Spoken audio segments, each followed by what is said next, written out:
Ada pada berikutnya, dan ini khusus bagi yang ber-WA ya. Di antaranya, kalau Anda WA orang, ini penting, saya juga merasa terganggu ya. Kalau ada orang WA ke saya, ini khusus saya. Kalau antum WA ke saya, dan saya tidak mau di WA sama antum. Kalaupun antum ternyata bisa tahu nomor WA saya, meskipun saya sembunyikan ya. Kalau antum WA ada keperluan, langsung bilang assalamualaikum warahmatullahi wabarakatuh. Ustaz, saya fulan ada begini. Langsung. Sebagian orang assalamualaikum. Tok. Ustaz, waalaikumsalam. Enggak langsung pada intinya, ini mengganggu saya. Ya. Maka saya bilang di antara adab biar antum tidak mengambil waktu orang lain, kalau antum tulis WA sama orang ada keperluan, langsung assalamualaikum warahmatullahi beserta dengan apa? Isinya ya. Ini memang habis saya saja WA Ustaz, kalau Ustaz ya dia lagi off, misalnya saya WA Ustaz Syafiq misalnya. Saya tahu dia sibuk banget, jarang-jarang dia online ya.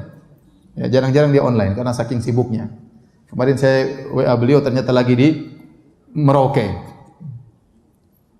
Kemudian saya lagi WA, Ustaz sebentar saya mau naik pesawat ke Manado. Dia lagi, Ustaz saya mau ke Ternate. Ustaz pindah-pindah ya, gimana maka saya tidak ingin ambil waktu, jangan. Assalamualaikum Ustaz, gimana kabarnya? Lagi di mana? Kelamaan Ustaz baca lagi mana?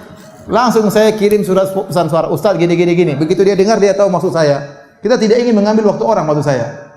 Tapi kalau kawan sendiri enggak apa-apa lah, Kak, basa-basi. Maksud saya ada orang yang tidak ingin waktunya terbuang-buang, hanya cuma assalamualaikum terus enggak ada apa-apanya. Maka saya bilang di antara adab kalau Anda berhubungan dengan orang yang Anda tahu dia sibuk, jangan habisin waktunya tulis assalamualaikum sekaligus apa? Tujuan Anda. Paham tidak? Tapi kalau sama istri, sayang gimana? Enggak apa-apa, lagi di mana? Sama istri enggak ada masalah. Ya, tapi kalau sama orang yang Anda tahu dia waktunya penting, maka jangan seperti itu. Jangan seperti itu. Jadi kesempatan dia melihat WA kita, dia langsung tahu maksud dan tujuan dari isi WA dari kita. Maka assalamualaikum langsung isinya. Tapi permasalahan berikutnya, Ustaz, kalau ada orang beri salam kepada kita, apakah harus kita jawab? Orang beri salam lewat WA, assalamualaikum, atau lewat WhatsApp, atau lewat SMS, atau lewat Facebook, assalamualaikum. Kalau Anda tidak buka, ya berarti tidak perlu jawab. Tapi kalau terbuka, apakah harus dijawab? Makanya ada khilaf di kalangan para ulama. Sebenarnya ulama mengatakan, kalau salam tersebut berupa tulisan, cukup menjawab dengan lisan. Cukup menjawab dengan waalaikumsalam meskipun tidak nulis. Meskipun tidak sampai suara kita kepada dia, tetapi kita telah mendoakannya, kita telah menjawab dengan kebaikan. Sebagaimana mendoakan kita, kita mendoakan dia. Bahkan kita doakan dengan apa? Lisan. Ini pendapat dipilih oleh Syekh Sulaiman Ar-Ruhaili hafizahullahu taala. Meskipun semua sepakat yang lebih afdal adalah dengan menulis juga. Ya. Dan lebih hati-hati kalau Anda bisa jawab dengan tulisan, jawab dengan tulisan. Karena Allah berfirman, "Wa idza huyitum bi tahiyyatin fahayyu bi ahsana minha aw rudduha." Kalau kalian diberi salam dengan suatu salam, maka balaslah dengan yang lebih baik atau yang semisalnya. Dan ayat ini umum kata sebagian ulama, mencakup tulisan, mencakup lisan, mencakup tata cara. Sampai Syekh Utsaimin mengatakan kalau ada orang memberi salam kepada Anda, assalamualaikum warahmatullahi wabarakatuh, dengan langsung dengan senyuman, maka Anda juga berusaha jawab dengan apa? Senyuman. Kalau ada orang misalnya beri salam dengan menjulurkan tangannya, Anda juga menjulurkan tangannya supaya Anda bisa menjawab sesuai dengan apa yang dia lakukan. Dan berdasarkan keumuman ayat ini, maka kalau ada orang memberi salam dengan tulisan assalamualaikum, maka kita jawab juga dengan tulisan. Kecuali kalau ada kemudaratan. Kita tahu orang ini mengganggu, ya sudah enggak usah dijawab. Kita jawab dengan lisan aja. Waalaikumsalam, tapi enggak usah dijawab. Orang ini mengganggu. Orang ini mengganggu privasi saya. Ini laki-laki mengganggu saya, ini perempuan mengganggu saya. Ini laki-laki kejar-kejar saya, ini janda kejar-kejar saya. Ya sudah, blokir. Kita jawab dengan lisan. Waalaikumsalam warahmatullahi wabarakatuh. Aha. Di antara hukum menjawab salam. Kemudian juga tatkala kita di grup, ingat kita satu grup, dalam grup kita 200 orang. Kalau kita posting sesuatu akan dibaca oleh 200 orang, paling tidak banyak yang baca. Kita akan mengambil waktunya, mengambil waktu mereka. Maka tatkala kita ingin men-share sesuatu, mikir Pantaskah yang saya share ini mengambil waktu teman-teman saya 200 orang? Ternyata hanya lelucon yang tidak bermanfaat misalnya. Ternyata berita yang hoax misalnya. Dia akan buka, dia paling tidak dia ngambil waktu 1 menit, 2 menit, kita ngabisin waktu orang, tidak bermanfaat. Maka sebelum kita share, kita pikir ini penting atau tidak. Apakah berhak untuk mengambil waktu teman-temanku? Kalau tidak perlu jangan di-share. Tidak semua yang ada di benak kita share. Tidak ada semua di benak kita share. Tidak ada semua yang sampai kepada kita share. Jangan latah. Ya. Jangan latah. Kata Nabi SAW, kafa bil mar'i kadiban an yuhadditha bi kulli ma sami'. Cukuplah seorang dikatakan pendusta kalau dia menyampaikan seluruh yang dia dengar. Maka sama, cukuplah seorang dikatakan pendusta kalau dia men-share semua yang dia dapat. Tidak semua yang kita dapat kita share. Kalau ada share, ada berita datang kepada kita, pertama kita cek benar atau tidak. Datang dari jalan yang terpercaya atau tidak. Ya, sekarang berita ngawur-ngawur, banyak ngawurnya. Apakah sumber-sumber berita orang-orang penulis berita tersebut sikoh, ente kenal, rajin sholat di masjid, jujur? Anda kan nggak tahu. Mau berita tentang Saudi, mau berita tentang Amerika, mau berita tentang Indonesia, mau berita tentang pemerintah, mau berita tentang ustadz, belum tentu benar. Belum tentu benar. Kalau Anda mengenal yang bawa berita, maka Anda silakan. Tapi kalau enggak, hati-hati. Pertama, sebelum Anda men-share berita, pertama cek beritanya benar atau tidak. Kalau ternyata sudah benar, yang kedua manfaat atau tidak, maslahat atau tidak. Tidak semua yang benar kita sebarin. Kalau ternyata tidak bermanfaat, jangan disebarin, tidak usah. Ngabisin waktu saudara-saudara kita. Ya. Baik, yang berikutnya, kalau Anda men-share berita, link, langsung tulis judulnya. Jangan linknya doang, orang jadi penasaran. Juga, wah begini aja ngabisin kuota. Anda mengambil harta orang lain. Kuota orang lain habis padahal hal yang tidak bermanfaat. Maka kalau Anda nge-share link, langsung judulnya. Ini berita tentang ini loh, selek langsung linknya. Jangan bikin orang penasaran. Sebagian orang kirim ke saya tanpa ada judul, ini apa, saya jadi penasaran. Buka ternyata nggak bermanfaat ya. Nggak bermanfaat. Atau berita yang sudah terulang, ternyata sudah kita baca sebelumnya. Ngabisin kuota kita aja. Kemudian juga tatkala kita di grup ingin beri faedah, jangan terus-terusan kirim faedah. Hanya kopas pagi kirim faedah, siang kirim faedah, sore kirim faedah, kirim. Jangan. Itu seminggu sekali kirim faedah. Pilih faedah yang terbaik kirim agar dibaca oleh saudara-saudara kita. Tidak semua yang sampai kepada kita kemudian kita harus beritahukan kepada orang lain.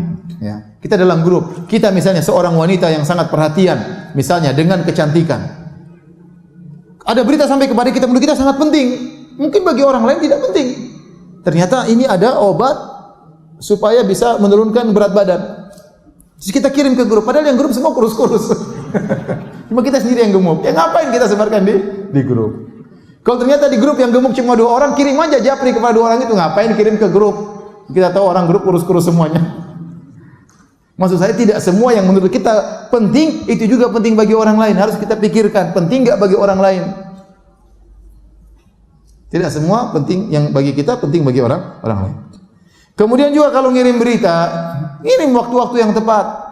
Jangan ngirim share jam 2 malam. Ngapain share berita jam 2 malam? Biar orang tahu Anda lagi salat malam. Ini waktu lagi mereka mungkin lagi, nanti orang ada apa sih bunyi? Ternyata wah enggak ada apa-apa. Mungkin dia lagi tidur, ting ting, dia lupa matikan HP-nya. Jam 2 malam ada berita apa? Ternyata share yang tidak bermanfaat. Maka pilih waktu yang tepat. Kira-kira orang biasa pegang HP jam berapa? Mungkin pagi-pagi, mungkin sore-sore, mungkin sebelum tidur, tidak apa-apa.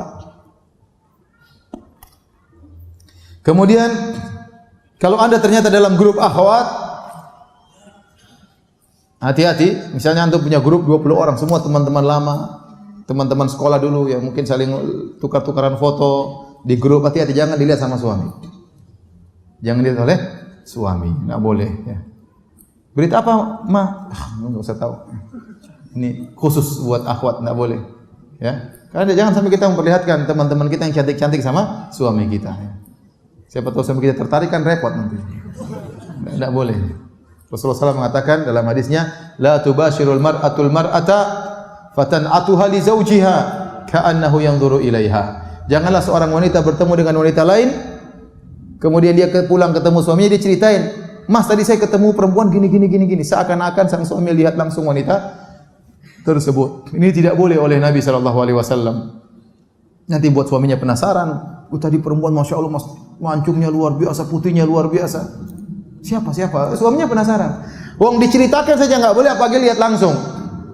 Diceritain saja nggak boleh, apalagi lihat langsung. Nggak boleh. Ini amanah. Dan belum tentu wanita ya teman kita tersebut ridho dilihat sama suami anti, belum tentu. Maka kalau sudah dalam grup amanah, jangan kita sebarkan foto-foto yang dalam grup tersebut, tidak boleh. Afwan Ustaz, dalam grup WA akhwat ada Ustaz ikhwan dan ada satu jamaah ikhwan di situ. Untuk dapat ditanya-tanya hal-hal yang sesuai syariat tidak, bolehkah? Ini bahaya ya bermajelis dengan satu grup laki-laki perempuan. Ya, kalau bisa dihindari, kecuali kalau benar-benar ada maslahatnya. Ya. Bagi sang ustaz, kalau dalam grup tersebut dia harus benar-benar bertakwa kepada Allah Subhanahu wa taala. Karena godaan itu banyak ya. Dari perkataan berbicara langsung, dari tulisan seorang bisa terpesona dengan tulisan seseorang ya. Dari komentar orang kita bisa terpesona. Ini komentarnya bagus sekali. Ini siapa ini akhwatnya? Oh, sudah nikah, enggak jadi. Kayak gitu. Bisa terfitnah ya. Maka saya tidak melarang, tapi dan itu ada terjadi dilakukan oleh sebagian kawan-kawan saya dai.